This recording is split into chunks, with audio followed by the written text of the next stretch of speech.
day. It's been a good week. It's been a wonderful week for me. For a lot of reasons. One is to hear from Nancy, the other is to hear from family members, getting a card in the mail, or, getting a picture of my great nephew, who happens to like me. I don't know why. I only spent probably 4 days with him in his entire life, but he likes me. Poor little kid's named Malachi. How would you like to have that name? But Malachi likes me. He thinks I'm neat. Because he was the only grandson my sister Susie has, and Susie's never been around boys in her entire life because all she's ever had was girls, and then she was raised in a family with 5 girls. But Malachi, and she thinks Malachi is just wild because he's a little boy. He likes to run his cars all over the place, likes to make a little noise. Every once in a while he likes to pinch his little sister and hear her squeal. And Susie thinks, what's wrong with this child? And I look at her and say, he's just a little boy, and Malachi smiles. And I think about that. I think about different things in life, and I love to give his little picture, because he always writes on the back, love you, Aunt Lily. See, there's only a few people in this world that call me Lily. My sisters call me that whenever they want something. I become Lily. And my nephews and nieces call me that. And they're the only ones in the world that call me Lily. So to see that in his little handwriting, because he's 5, I love you, Aunt Lily, with Aunt spelt wrong. I know he wrote it. I know it's my nephew. So it makes my heart feel good. And I think of so many other things in life that happen that make you feel good. When I walked through the door and I heard TJ singing, my mind goes back to when he was 6 years old, and it's the first time he ever performed in this church. I don't know if you guys know that or not. He's about 6 years old. And him and Jacob and Joshua sang. And they sang on Christmas Eve, and what they sang was Away in the Manger. And all 3 of them little boys were dressed just alike. They all had blue suits on, I don't know why. Little white shirts and their little red ties, and they looked so cute. And they were all about this song. And they sang. And I thought, I'm so proud of our boys. I think that's what I said to Amy, maybe not Terry, because I didn't want it to go to her head, but I did say it to Amy. And I see today him practicing songs that are very difficult, and the music he plays. And I remember Christmas Eve is going to be more music than anything, because we're going to do the call to worship and a lot of the things with music. And Dan wrote back, well, we can do it acapella. Acapella is a place that I like too, but acapella if we want to. And I thought, well, we never have to do that as long as we get TJ in our midst now, because if you can do nothing but pick it out on the piano one thing at a time, you'll be able to do those Christmas hymns. And I love that little boy, and I'm so glad that he's not a little boy anymore. So that's why I shocked him when calling him Tyler. And I knew I shocked him when he looked at me and I said, Mr. Tyler Jordan, because he's so used to me just calling him TJ. And I think about the Bible and what it was saying to us. When I think of all these things, I think of Isaiah, where people there were so discouraged in life. And I think about the times in life now that so many of us are discouraged. Talking to Benny today, he made a comment that I feel so deeply in my heart. God gives me pain each and every day. And I think about that. Oh, yesterday I was about ready to slap Susie up. Just for the simple fact that I promised her I'd do the birthday stuff this week, because it was her birthday, so I do. Try to make cupcakes. I'd make all these cupcakes to make something special. But it was raining yesterday. I don't know about about the rest of you, but when it rains and the weather gets bad, my knees ache something fierce. And so to stand there and beat these cakes for 2 minutes so they'd be nice and light and fluffy seemed like 4 hours to me. You know? And I hurt. And I had to keep saying to myself, well, you made a promise, you better carry it through. Have any of you ever done that in your life? Made a promise and had to carry it through? Not really wanting to carry it through it sometimes. Because, Lord, there's got to be easier ways. You know, it was a lot easier when Suzette does all the cakes. It's a lot easier on me. You know? Hurt all day. Sometimes when I get up and on a Sunday morning and I've got to think about preaching, you know what I tell myself? Something simple like, God won't be mad if I stand behind that pulpit and don't walk. Any of you ever tell yourself that stuff? Or when you go to work?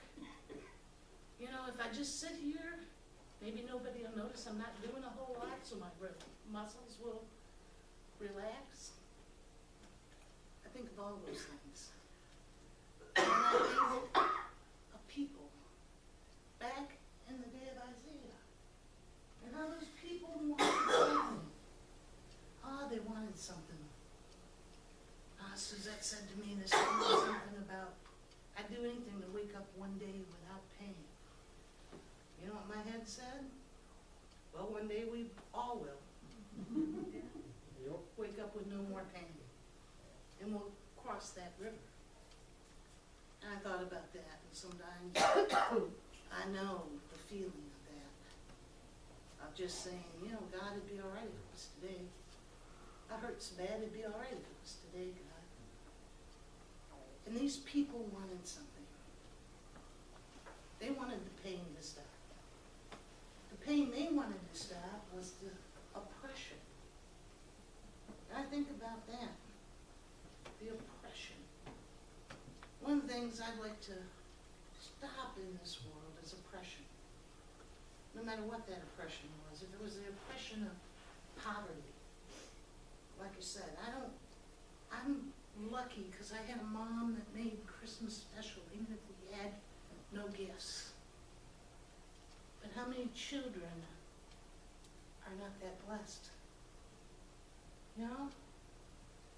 How many people are not that blessed? One time in my life, I had suffered from depression. Because I was kind of, what's depression? You know?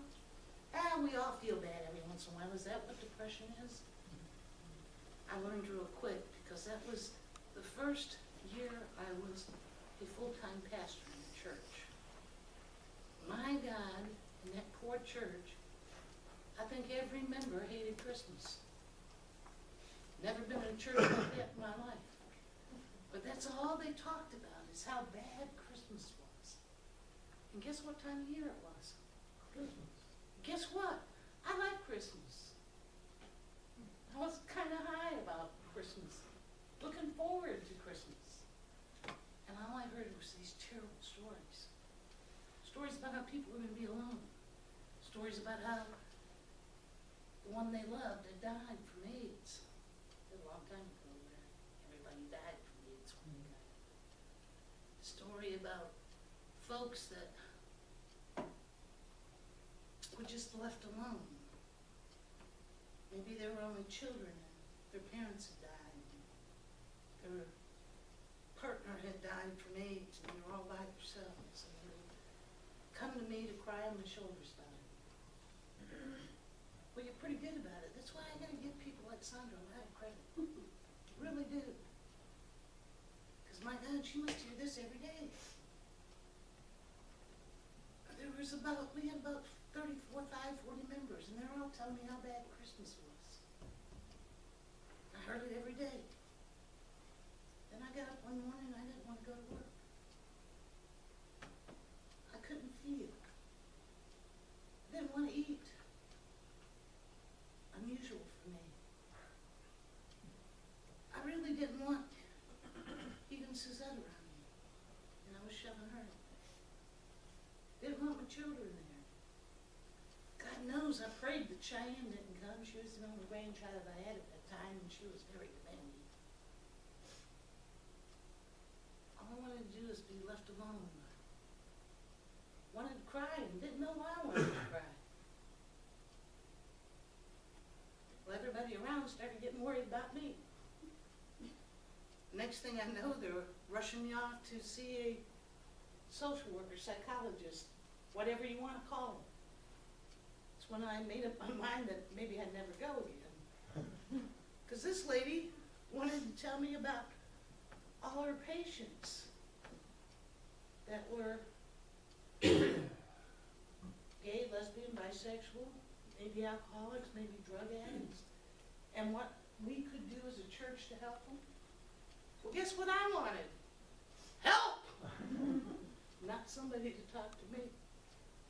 Came out of there and told Suzette, I don't know why anybody's spending money to go these places. Then some folks from church that weren't so depressed, but one couple anyway, brought over something as simple as St. John's warts, because I guess mine wasn't too bad. I started taking them, and by the end of the week I was feeling better, and I could get up and go to work and do things I needed to do. But that feeling, being so down. So I can relate to these folks in Isaiah's time. All they wanted was to see the light, to see that I could crawl out of this deep depression. They were given a promise. We get to the book of Romans, and there's a promise given there. Sometimes we miss it, because, you know, Paul was that nasty man that told us all the things we couldn't do, like cut our hair. Lord, women shouldn't talk in church. Good Lord, what do you mean? Wearing something on the opposite sex. Don't you know we can't do that? That's all Paul said to us, or that's all we heard. But actually he was saying something really big to us. If we took the time to hear. You are a child of God. You know who Christ is. And because of that, guess what? You have everything. And we couldn't hear that. That's what he seemed to us in the moment. It's that simple. And then we're given a story, a Christmas story. A Christmas story about a man. It's a story that most of us never hear. There's only a couple places that Joseph is the center of conversation in the Bible. One of them is the one you heard today. The other one is when he was told by the same angel to take Mary and Joseph, Mary and Jesus, and flee to Egypt to save his life. Those are the only two times we hear about this man. And I think about it. And all of us are Joseph, if we sit and think about it. Joseph is given a choice. Now he's going to do what every other person is going to do. He was engaged to this beautiful lady. Actually, back then when you were engaged to somebody, it was the same as being married.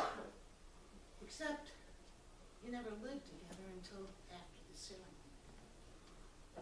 So, here was this man who knew he had never been with this particular woman. But he was an honorable man. What's it mean to be honorable? As a man, as a woman? What does it mean to be honorable? We have to think about those things at times. Well, Joseph was thinking about it, being an honorable man. And he had said to himself, I'm honorable. But I don't know if I can take on this responsibility of someone else's child. And so I need to make a decision. What I want to do is just kind of part ways very quietly. So nobody looks down on Mary. Just want to part ways quietly. And all of a sudden he goes to sleep, and he'd made up his mind that this is what he was going to do. Just part ways quietly. Not raise a big stink about it, not tell everybody about it, but just part ways quietly. And as he's sleeping, an angel came. And I'm sure this angel was Gabriel. And I asked myself why I'm always sure it's Gabriel. Gabriel, I think, is the one that comes to say, this is what you're supposed to do. Michael comes to fight evil. But Gabriel's the one that says, okay, this is what you're supposed to do. And so, Joseph was told that you have been given an opportunity. I don't know about you, but I raised 3 kids of my own. And I hope somewhere along the line they were older that I helped raise 3 kids that belonged to somebody else. Or at least I hope I gave a little bit along the way for that. And I know how expensive it is.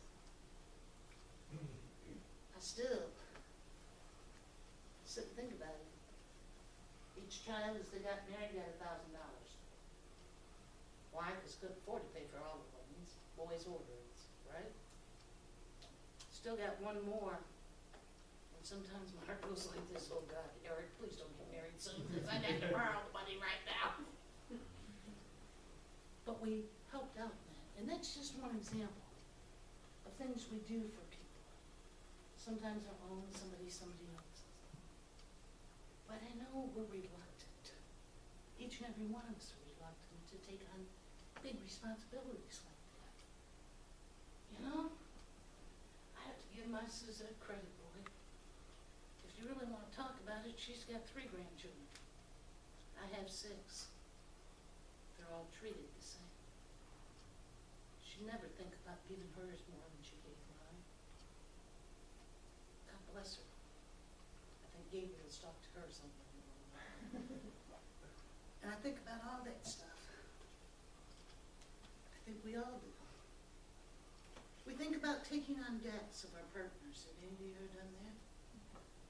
A few of us. There's all kinds of stuff we think about. And are we honorable? Do we part ways quietly or do we throw a fit? Sometimes I'm a little more apt to throw a fit. Sometimes I can part ways admirably, just keep it quiet. And all of us have been in those positions. And I think of Joseph, and Joseph showed us the way, the biblical way to handle things. He went to sleep, and I'm sure as he was going to sleep, he was doing a little bit of praying to God. Show me what to do, the right way to do it. And Gabriel came and he told him that this child was a very special child. This child was going to save the world. He even told him what to name this child. You know what an honor it is to name someone? I don't know about the rest of you. When I named my 3, I really prayed about it and thought about it. The only one that I kind of didn't think and pray about as much as I should have was the last one. I let my husband name her to make him happy. I liked her name, so I could go with it. I think about Jim calling me when his boys were making. He says, Mama, look in the Bible and find a name for my sons. He done it with all of them. He looked up Jacob, and I like the name Jacob, and it fits him. You know, Jacob was the one that struggled and wrestled with God. Now I see my 16-year-old doing the same thing, struggling and wrestling with where God wants in his life. I looked up Joshua. I don't know, many folks don't know what Joshua means in Hebrew. Does anybody here know what it means? The name is translated to Jesus. And I got my Joshua, who is the most fashion-conscious boy I ever met in my life. Has to have his hair just a certain way. Good Lord, they gave him glasses and to use for reading, and Lord knows he wears them all the time now because he thinks they make him look more intelligent. But gifts. I my new son, Joshua. Guess who cries when somebody is hurt? And yet can let a football player knock him across the field and never share a tear. I think, you selfish little thing, and I think, boy, but you've got a big heart. That's Joshua. And then the last one came along, and I wanted to name him Jeremiah. They didn't like that. And Suzette jumped up and said, Joel. Joel is a young prophet. Spoiled little boy. Who kind of got used to getting his own way. Guess what my Joel is? Very same thing. But he loves God. And he'll tell you that. And I think about that. Those were such honors. To be asked to name those kids or what name to give them. And we all rejoice in that. We think about it and rejoice. This man wasn't given a choice. You're going to raise this child whether you like it or not, and you're going to call him Jesus. And he accepted that responsibility. Without question, without thing. It's a question, and the Bible showed us at this point with one of the two stories about a man that's only mentioned a couple of times in the entire Bible. How we should live our lives. Well, what do you mean, preacher? Honorably, and sometimes without question. Do any of you ever question why you do the things you do? I do. Why do I spend all this time doing this when I really don't want to do it? Why can I forgive somebody? Oh, God, that was a hard one. Why should I? That's really what we ask ourselves. And God sends somebody in our lives that will teach us how to forgive whether we want to or not. Hallelujah, praise God, and thank you for that. And I think about that.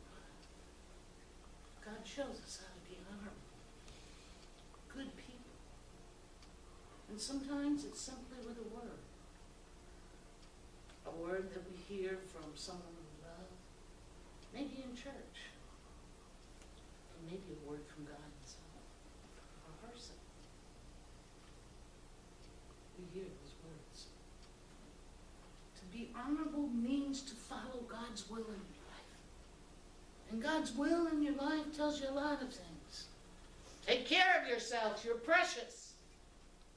You belong to God Almighty. Honor your mother and father. Oh, Lord, what do you mean? Mine wasn't the greatest. Amen. But honor them because they gave you life. And do that for one reason. Because God gave us a promise.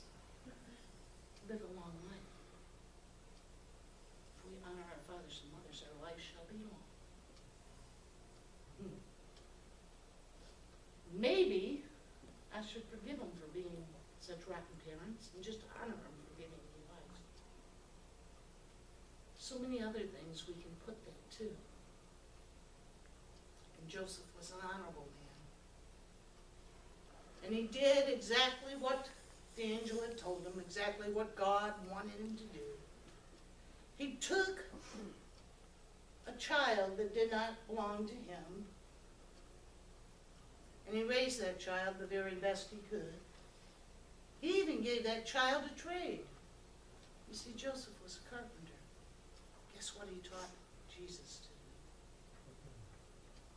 to do? He fed him, he clothed him, he loved him. Oh, he took him to church. How do we know? Because the Bible tells us that Jesus went to the synagogue and went to the synagogue with his parents. So he did the things that God had told him to do. And he was an honorable man. And I'm sure when I get to heaven, one of the things I want to do is ask God these questions I have about How come? I want to shake Joseph's hand too. And say, just simply, thank you for that little story on how to listen to God and be honorable in what I do. Amen. Amen.